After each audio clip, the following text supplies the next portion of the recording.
Bonjour les amis, voici une nouvelle réflexion. Nous sommes à la 32e semaine du temps ordinaire.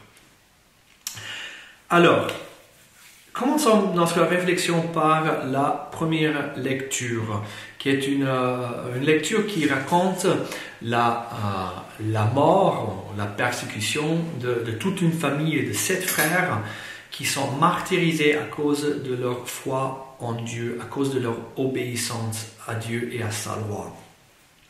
Dans ce contexte de persécution et de violence, la foi dans la résurrection des morts du peuple d'Israël s'est développée. Il faut que vous sachiez que pendant longtemps, les Juifs ne croyaient pas à la résurrection individuelle des hommes. Cette foi, la croyance que les hommes ressuscitent, s'est développée à peu près 150 ans avant la venue de Jésus. Et ça s'est développé justement dans un contexte de persécution et de violence, parce que les Juifs, ils se posaient la question, comme nous aussi, peut-être toi aussi, se posent la question, mais Dieu est-il indifférent aux souffrances des siens? Dieu ne voit-il pas les injustices qui sont commises contre les innocents et le juste? Évidemment, Dieu voit tout ce qui se passe. Évidemment, Dieu n'oublie rien. Dieu est juste, et puisqu'il est juste, Dieu va aussi récompenser ceux qui lui obéissent. Et donc, il y a la foi dans la résurrection qui s'est développée. Jésus avait une foi dans la résurrection d'entre les morts. Jésus de Nazareth, le prophète puissant en œuvre et en parole, il croyait que Dieu est plus grand et plus fort que la mort, que son obéissance sera vue par le Père et Dieu va lui donner sa juste récompense. Dieu sera fidèle à ses promesses, Dieu sera fidèle à celui qui fait sa volonté. Et donc, Jésus avait la force pour s'oublier lui-même et mettre toute sa vie dans la main du Père, en sachant que le Père est celui qui est maître de l'histoire. Et donc, c'est vraiment intéressant de voir comment parfois la souffrance peut produire en l'homme ou en nous l'espérance, l'espoir. Saint Paul, il dit que la souffrance produit la constance. La constance, une vertu éprouvée, et la vertu éprouvée produit l'espérance. Tu vois?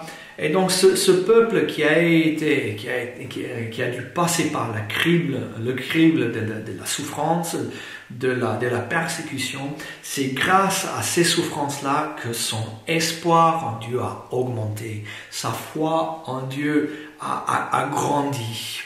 Les souffrances parfois servent à nous rapprocher de Dieu. Eh oui. Alors, passons à un deuxième point qui est vraiment intéressant. Parce que dans l'évangile, nous voyons Jésus qui est en polémique avec les Sadduciens. Donc, dans le contexte de l'évangile de Luc, Jésus il a chassé les vendeurs du temple. Ensuite, il y a les autorités juives qui tendent des pièges à Jésus. Ils lui posent la question sur César.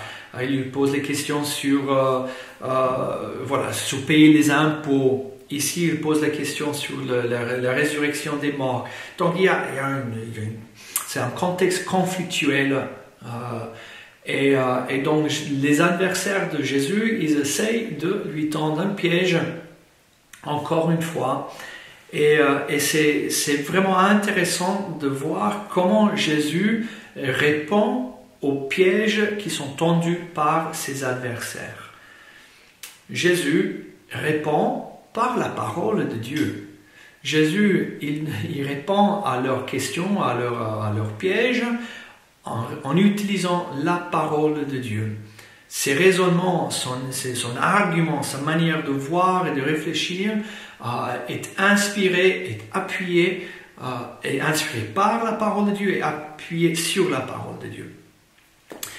Rappelez-vous, lorsque Jésus était tenté dans le désert par Satan, et Satan, par 3 fois, il essaye de tenter Jésus. Et chaque fois, Jésus répond au diable par la parole de Dieu. L'homme ne vit pas que du pain, mais de chaque parole qui sort de la bouche de Dieu, par exemple. Jésus, il se défend par la parole de Dieu, par la Bible.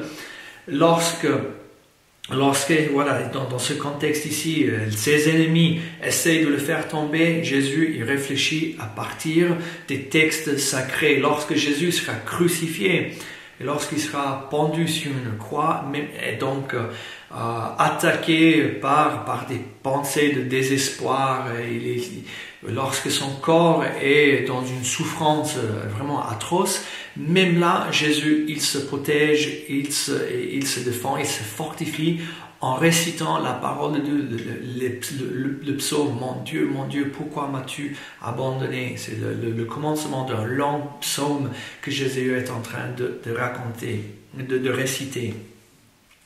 Et donc la parole, Jésus nous enseigne par sa vie, par ses actions, par sa manière d'être. La parole est une arme pour se défendre contre le désespoir.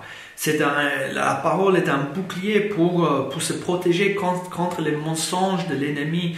C'est une lumière pour nous éclairer lorsque nous sommes submergés par les ténèbres.